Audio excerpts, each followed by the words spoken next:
திருவாசகம். ஒரு முதியவர் திருவாசகம் படித்து கொண்டிருந்தார். தினந்தோறும் அதை ஒரு இளைஞன் பார்த்து கொண்டிருந்தான். தொடர்ந்து தினமும் படித்து கொண்டிருந்ததால் அவரிடம் போய், இந்த புஸ்தகத்தை எவ்வளவு நாட்கள் படிக்கிறீர்கள் என்று கேட்டான். ஒரு 50 வருடமாக படித்து கொண்டே இருக்கிறேன் என்றான்.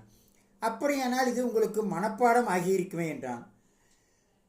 ஏன் தினமும் படிக்கிறீர்கள் என்று கேட்டான். உனக்கு நான் பதில் சொல்லுகிறேன். அதோ மூலையில் ஒரு கூடை இருக்கிறது அல்லவா, அந்த கூடையை எடுத்து வா என்றார். அந்த கூடை நிறைய கறி நிரம்பி இருந்தது. அந்த கரியை எல்லாம் கீழே கொட்டி விட்டு அந்த பைப்பில் போய் தண்ணீர் பிடித்து வா என்றான். அவன் ஒன்றும் சொன்னாமல் போய் தண்ணீர் பிடித்து வந்தான். ஆனால் கூடையில் தண்ணீர் நிற்கவில்லை. திரும்பவும் போய் பிடித்து வா என்றான். ஒரு 4 முறை 5 முறை பிடித்து வந்தவன், ஏன் இப்படி என்னை அலைக்கழிக்கின்றான்?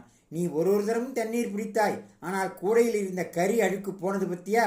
அதுபோல் ஒவ்வொரு முறையும் நான் திருவாசகம் படித்தால் எனக்கு